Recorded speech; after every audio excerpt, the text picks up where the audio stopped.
Sa loob guys, ang ganda dito sa Angkor Wat. Mainit nga lang talaga. As in talagang yung maliligo ka sa pawis. Pero super ganda niya. So ayan. Puro bato-bato lang siya pero ang ganda ng formation niya. Yan mga tourist. Tignan nyo guys, kung gaano ako kapawis. Tumatagak-tak. Zoom ko. Nasa iba yan. Pero si Bessie ang fresh, wala siyang pawis. Oh, hindi, pawis din. Guys. Bessie, isa pa. Okay, so, ayan. Bessie, hindi kasi kami kumuha ng tour guide dito. So, walang nag-explain sa amin. Yung tour guide namin, for transpo lang yung kinuha namin. Tapos, ayan, si Bessie nagpipicture dyan. 위에 손상경도 똑같아요. 구조가 비주얼. 하나, 둘, 셋, 넷. 위에 목욕탕이야, 목욕탕. 자, 여기 비가 많이 온다 그랬죠? 이렇게 비가 많이 와서 이 샤워에 물이 안 빠지면 이 물기를 들고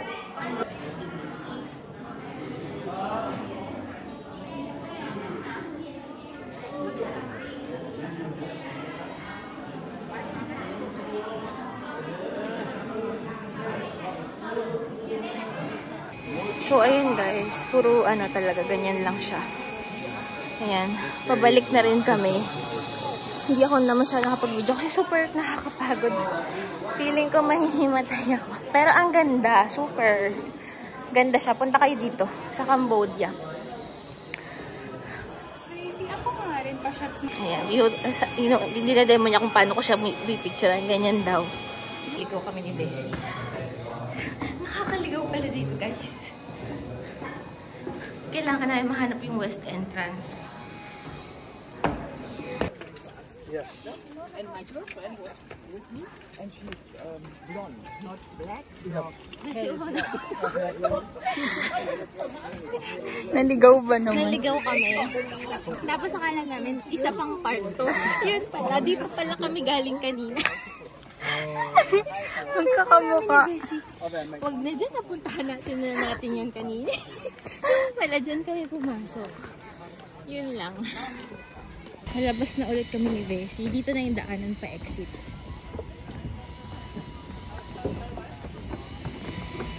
Guys, ang ingay oh, parang foam. Para siyang ano, inflatable ba yun? Yung para siyang yun sa mga beach resort. Oo. Dadaan mo pag bumaba ka sa ferry. Ah, ganun. Cute. Saya. Photo kami dito. Sa gate na to. Is nagpa-photo kami dyan. Ganda nito. Maybe solo-solo. Sige. Ang ganda dito guys. Dinala kami nung tour guide namin dyan. Ayan. Gate lang siya. Pero ang ganda oh, 'di ba? Nagpa-picture kami diyan. Pinicturean niya kami. Actually buwis-buhay siya kasi may mga dadaan talagang sasakyan. Tapos aantayin mo mawala. Siya bago ka magpa-picture. Mga kasingko, ito yung south gate ng Angkor Thom and may ibang mga Buddha dyan, walang mga ulo, pugot yung mga ulo nila kasi nabasa ko na kinukuha ng mga local mismo na Cambodians yung mga ulo kasi may mga gold sa loob or yung iba, binibenta mismo yung ulo sa black market kasi yun, napagkakakitaan nga nila.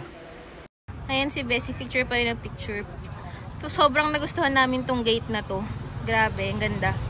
Sa ano, Bayon Temple. Yan.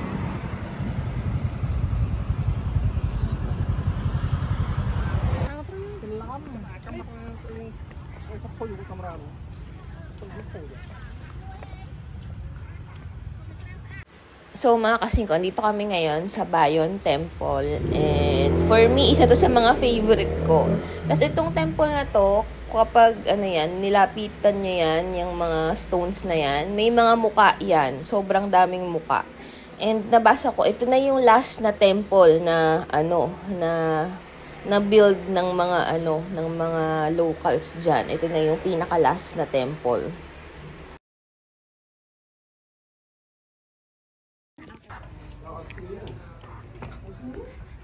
Ang ganda dito. Yun yung sinasabi niya, di ba? Yung muka. Hindi, sabi ni, 150 po yung mukha. Ah, Mayroong malaki yun. may malaking muka daw.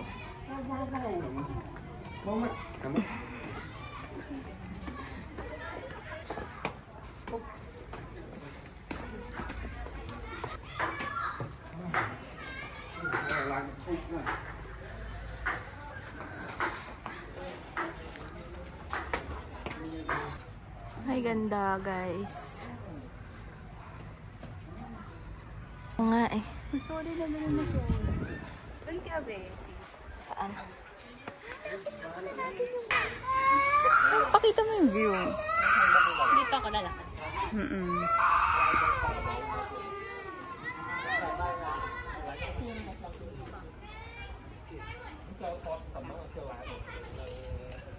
Ganda.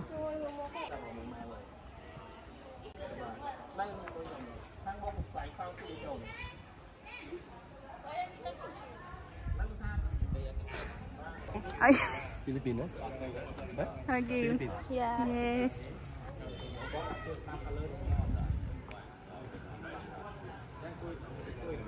Hanggang dito lang yung kaya ko. Hanggang dito lang kaya kong suot. Miss, when you stand inside, it's good photo, miss. Yeah. You're not kissing on the faces. You're kissing with Buddha. Oh. Yes.